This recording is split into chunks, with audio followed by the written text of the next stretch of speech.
Welcome to This Week in Space, where we'll cover the latest space updates that matter to you.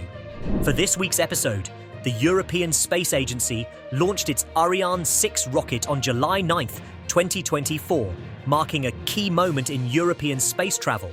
And SpaceX soars through new milestones in test flight of the most powerful rocket ever built. After years of delays, the European Space Agency's new Ariane 6 rocket finally took to the skies this past Tuesday, July 9th. The Ariane 6 lifted off from the Guiana Space Center in French Guiana, South America at 3 p.m. Eastern Time.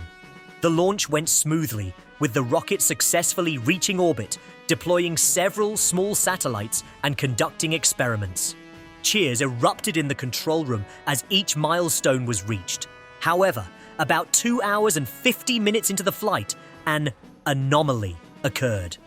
The rocket's upper stage engine failed to reignite as planned, preventing it from completing its full mission profile.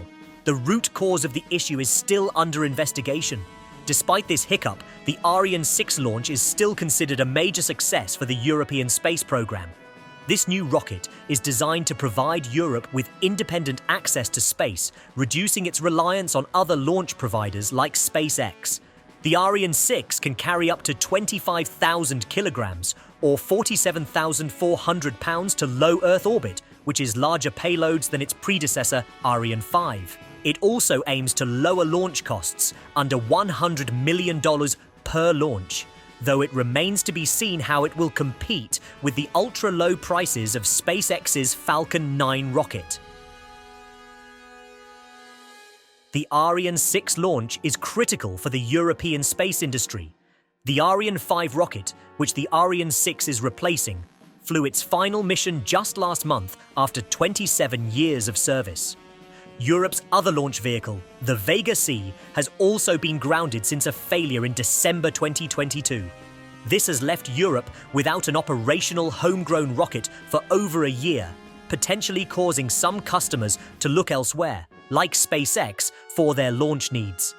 The European Space Agency's budget is also significantly smaller than that of NASA, making it harder to compete globally. Cooperation with other space agencies is crucial, but this can also bring geopolitical uncertainties, as seen with Russia's withdrawal from the ExoMars program in 2022. Despite these challenges, Europe remains committed to developing its independent space capabilities. The successful, albeit imperfect maiden flight of the Ariane 6 is an important step in that direction. The European space industry will closely watch how this new rocket performs on future missions. Here's a fun fact.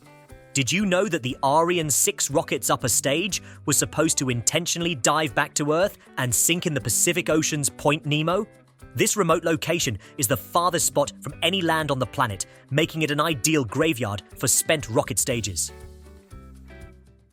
On June 6, 2024, SpaceX launched Starship for its fourth flight test from Starbase, Texas. The mission had two goals. First, to land the giant booster gently in the Gulf of Mexico after a final burst of its engines. Second, the Starship itself needed to survive the scorching heat as it plunged back into Earth's atmosphere. The launch itself went smoothly, with only one of the 33 super heavy booster engines failing to ignite during ascent. But not all the engines fired. Some of them did a big burn in the opposite direction. Then they ditched a part of the rocket to make it lighter. 3 Raptor engines then reignited for the final engine burst, bringing the booster to a controlled splashdown in the Gulf, where it gently touched the water's surface before tipping over. Meanwhile, Starship did what it was supposed to do. It flew up high in a curved path and, unlike last time in March, it survived the hottest part of reentry when it plunged back into the atmosphere.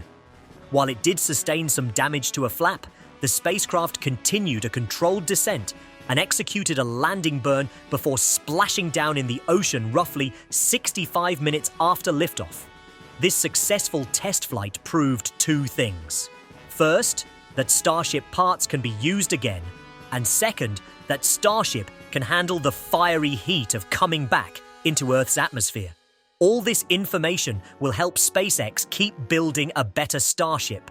Swing by our channel and dive into our videos discussing SpaceX's plans to land on Mars, the dangers of Mars's dust storms, and whether Starlink is changing the game for internet access or just making the night sky brighter. Join the conversation now.